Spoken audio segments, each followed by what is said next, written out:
Hello friends, ನಾನು Narayan.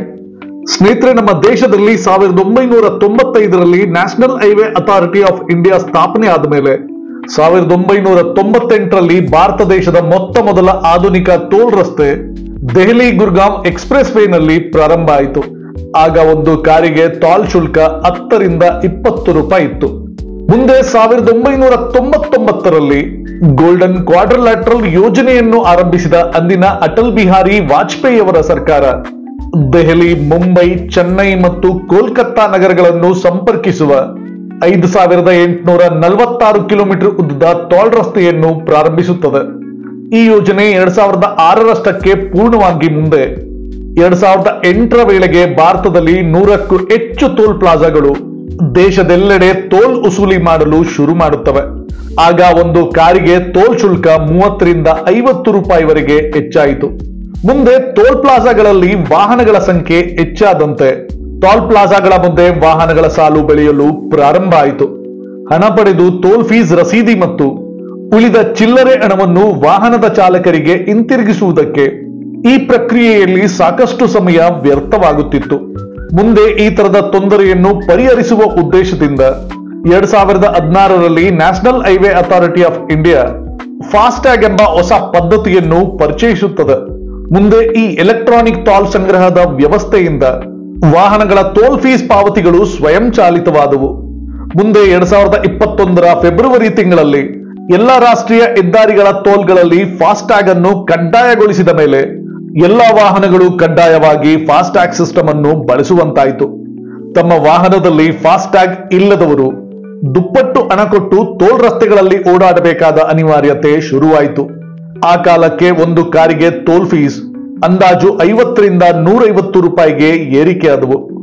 2023ರ March ತಿಂಗಳ ಒಂದು ಅಂಕಿ ಅಂಶದ ಪ್ರಕಾರ ಇದುವರೆಗೆ ನಮ್ಮ ದೇಶದಲ್ಲಿ 7,98,00,000 ಫಾಸ್ಟ್ಯಾಗ್ಗಳು ವಿತರಣೆಯಾಗಿದ್ದರೆ ಪ್ರತಿದಿನ ಅಂದಾಜು 147 ಕೋಟಿ ಹಣ ನಮ್ಮ ದೇಶದಲ್ಲಿನ ಟೋಲ್ ಪ್ಲಾಜಾಗಳಲ್ಲಿ ಸಂಗ್ರಹವಾಗುತ್ತಿದೆ.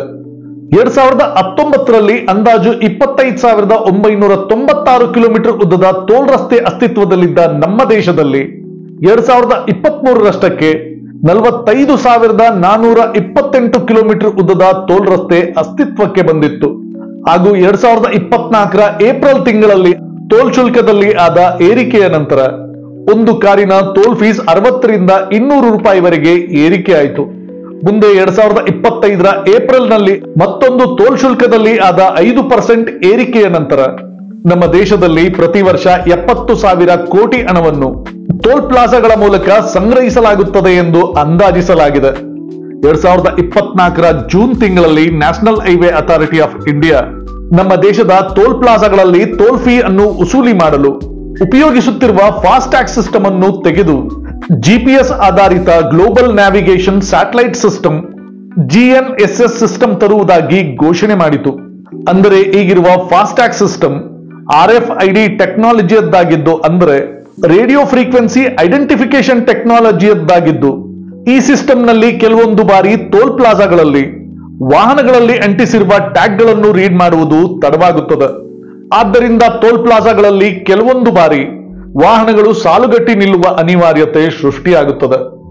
ಹಾಗೂ ಫಾಸ್ಟ್ಯಾಗ್ ಸಿಸ್ಟಮ್ ನಲ್ಲಿ ಹಲವು ಬಾರಿ ಟೆಕ್ನಿಕಲ್ ಗ್ಲಿಚ್ಗಳ ಕಾರಣದಿಂದಾಗಿ ವಾಹನದ ಮಾಲೀಕರು ಹೆಚ್ಚು ಹಣವನ್ನು ಕಳೆದುಕೊಂಡ ಉದಾಹರಣೆಗಳು ಸಾಕಷ್ಟಿವೆ. ಈ ತರದ ಕಾರಣಗಳಿಂದಾಗಿ ಇದಕ್ಕೆ ಪರಿಹಾರ ರೂಪದಲ್ಲಿ national Highway Authority of India ಈ GNSS ಸಿಸ್ಟಮ್ ಅನ್ನು ತರುತ್ತಿರುವುದಾಗಿ ಹೇಳಿಕೊಂಡಿತ್ತು. ಹಾಗೂ ಈ ಹೊಸ ಸಿಸ್ಟಮ್ ನಲ್ಲಿನ ಅನುಕೂಲಗಳ ತರದಲ್ಲಿ ಮುಂದೆ ಈ ಸಿಸ್ಟಮ್ ಅನ್ನು ಹೊಂದುವ ವಾಹನಗಳು ಟೋಲ್ಗಳಲ್ಲಿ ನಿಂತು ಸ್ಕ್ಯಾನ್ ಆಗುವವರೆಗೂ ಕಾಯುವ ಅವಶ್ಯಕತೆ ಇರುವುದಿಲ್ಲ. ಮುಂದೆ ಈ ಸಿಸ್ಟಮ್ಗಳನ್ನು ಹೊಂದುವ ವಾಹನಗಳಿಗೆ ಟೋಲ್ ರಸ್ತೆ ಪ್ರಾರಂಭ ಆದ 20 ಕಿಲೋಮೀಟರ್ ವರೆಗೂ ಯಾವುದೇ ಚಾರ್ಜ್ ಇರುವುದಿಲ್ಲ. ಮತ್ತು ಈ ರಸ್ತೆಯಲ್ಲಿ ವಾಹನ 20 ಕಿಲೋಮೀಟರ್ ಸಾಗಿದ ನಂತರವಷ್ಟೇ ಪ್ರತಿ ಕಿಲೋಮೀಟರ್ಗೆ 1 ರೂಪಾಯಿ 50 ಪೈಸದಂತೆ ಮುಂದೆ ಫೀಸ್ ಕೂಡುತ್ತಾ ಹೋಗುತ್ತದೆ ಎಂದು. ಹಾಗೂ ಈ GNSS ಸಿಸ್ಟಮ್ ನಿಮ್ಮ ಬ್ಯಾಂಕ್ ಅಕೌಂಟ್ಗೆ ಡೈರೆಕ್ಟ್ ಲಿಂಕ್ ಆಗುವುದರಿಂದ ಈಗಿನ ಫಾಸ್ಟ್ಯಾಗ್ ಸಿಸ್ಟಮ್ ನಲ್ಲಿ ನಿಮ್ಮ ವಾಹನದ ಟ್ಯಾಗ್ ನಲ್ಲಿ ಹಣ ಇಲ್ಲದಿದ್ದರೆ ಟೋಲ್ಗಳಲ್ಲಿ ಡಬಲ್ ಅಮೌಂಟ್ ಪಾವತಿ ಮಾಡಿದ ನಂತರವಷ್ಟೇ ತಮ್ಮ ವಾಹನಕ್ಕೆ ಆ ಟೋಲ್ ರಸ್ತೆಗೆ ಪ್ರವೇಶ ಸಿಗುತ್ತದೆ. ಈ ತರದ ತೊಂದರೆ ಈ ಸಿಸ್ಟಮ್ ನಲ್ಲಿ ಇರುವುದಿಲ್ಲ. ಹಾಗೂ ಈ ಸಿಸ್ಟಮ್ ನಲ್ಲಿ ಯಾರು ಟೆಕ್ನಿಕಲ್ ಗ್ಲಿಚ್ ಕಾರಣದಿಂದ ಹಣವನ್ನು ಕಳೆದುಕೊಳ್ಳುವ ತರದ ಸಮಸ್ಯೆ ಇರುವುದಿಲ್ಲ ಎಂದು National Highway Authority of India ಹೇಳಿಕೊಂಡಿತ್ತು. ಈ GNSS ಸಿಸ್ಟಮ್ ಅನ್ನು 2025 ಏಪ್ರಿಲ್ 1ಕ್ಕೆ ಪ್ರಾರಂಭಿಸುವ ಘೋಷಣೆಯನ್ನು ಸಹಿತ national Highway Authority of India ಮಾಡಿತ್ತು. ಹಾಗೂ ಮುಂದೆ ಕೆಲವು ಕಾರಣಗಳಿಂದ ಕೇವಲ ಕಮರ್ಷಿಯಲ್ ವಾಹನಗಳಿಗೆ ಮಾತ್ರ ಹಾಗೂ ಕೆಲವು ಟೋಲ್ಗಳಲ್ಲಿ ಮಾತ್ರ ಈ GNSS ಸಿಸ್ಟಮ್ ಅನ್ನು ಪ್ರಾರಂಭಿಸುವುದಾಗಿ ತಮ್ಮ ಹೇಳಿಕೆಯನ್ನು National Highway Authority of India ಬದಲಾಯಿಸಿದ್ರು. ಆದರೆ ಈಗ 2025 ಏಪ್ರಿಲ್ ತಿಂಗಳಲ್ಲಿ Ministry of Road Transport and Highway ಮಾರ್ತ್ ಈ GNSS ಸಿಸ್ಟಮ್ ಅನ್ನು ಟೋಲ್ಗಳಲ್ಲಿ ಅಳವಡಿಸುವ ಪ್ರಸ್ತಾವನೆಯನ್ನು ತಡೆ ಹಿಡಿಯಲಾಗಿದೆ. ಹಾಗೂ ಈ GNSS ಬದಲಾಗಿ ANPR ಅಂದ್ರೆ automatic number plate recognisation system ಈ ತರದ ಹೊಸ ಸಿಸ್ಟಮ್ ಅನ್ನು ತರುವುದಾಗಿ ಹೇಳಿಕೊಂಡಿದೆ. ಅಂದರೆ ಈ advance number plate recognisation system ವಾಹನಗಳ ನಂಬರ್ ಪ್ಲೇಟ್ ಅನ್ನು ಗುರುತಿಸಿ ಈಗಿರುವ ಫಾಸ್ಟ್ಯಾಗ್ ಸಿಸ್ಟಮ್ಗೆ ರವಾನೆ ಮಾಡಿ ಆ ಫಾಸ್ಟ್ಯಾಗ್ ಸಿಸ್ಟಮ್ ತನ್ನ RFID radio frequency identification system ನಿಂದ ಟೋಲ್ ಹಣವನ್ನು ವಸೂಲಿ ಮಾಡಲಿದೆ ಎಂದು. ಮುಂದೆ ಟೋಲ್ ಪ್ಲಾಜಾಗಳಲ್ಲಿ ಹೈ ಪರ್ಫಾರ್ಮೆನ್ಸ್ ಕ್ಯಾಮೆರಾಗಳನ್ನು ಅಳವಡಿಸಿ ಆ ಕ್ಯಾಮೆರಾಗಳು ಸಾಗುತ್ತಿರುವ ನಿಮ್ಮ ವಾಹನದ ಸಂಖ್ಯೆಯನ್ನು ಗುರುತಿಸಿ ಫಾಸ್ಟ್ಯಾಗ್ ಸಿಸ್ಟಮ್ಗೆ ರವಾನಿಸುವುದರಿಂದ ಈ ಸಿಸ್ಟಮ್ ಅನ್ನು ಅಳವಡಿಸಿದರೆ ಮುಂದೆ ವಾಹನಗಳು ಟೋಲ್ ಪ್ಲಾಜಾಗಳಲ್ಲಿ ಸಾಲುಗಟ್ಟಿ ನಿಲ್ಲುವ ಅವಶ್ಯಕತೆ ಇರುವುದಿಲ್ಲ ಎಂದು. ಈ ಸಿಸ್ಟಮ್ಗಳ ಅಡಿಯಲ್ಲಿ ವಾಹನಗಳ ಮಾಲೀಕರು ನಂಬರ್ ಪ್ಲೇಟ್ಗಳಲ್ಲಿ ಅಥವಾ ಬೇರೆ ಯಾವುದೇ ತರದಲ್ಲಿ ಟೋಲ್ಗಳಲ್ಲಿ ಫೀಸ್ ಕೊಡದೆ ಮೋಸ ಮಾಡಲು ಪ್ರಯತ್ನಿಸಿದರೆ ಅಂತಹ ವಾಹನಗಳಿಗೆ ಈ ನೋಟಿಸ್ ಅನ್ನು ಜಾರಿ ಮಾಡಿ ಅಂತಹ ವಾಹನಗಳ ಫಾಸ್ಟ್ಯಾಗ್ ಅನ್ನು ಸಸ್ಪೆಂಡ್ ಮಾಡಿ ಅಂತಹ ವಾಹನಗಳಿಂದ ಪೆನಾಲ್ಟಿಗಳನ್ನು ವಸೂಲಿ ಮಾಡಲಾಗುವುದು ಎಂದು National Highway Authority of India ಹೇಳಿಕೊಂಡಿದೆ. ಹಿಂದೆ 2022 ಆಗಸ್ಟ್ ತಿಂಗಳಿಂದಲೂ ನಮ್ಮ ಕೇಂದ್ರದ ಹೈವೇ ಮಂತ್ರಾಲಯ ಈ GNSS ಸಿಸ್ಟಮ್ ತರುವ ಹಲವಾರು ತಯಾರಿಗಳನ್ನು ಮಾಡುತ್ತಾ ಬಂದಿದ್ದರು.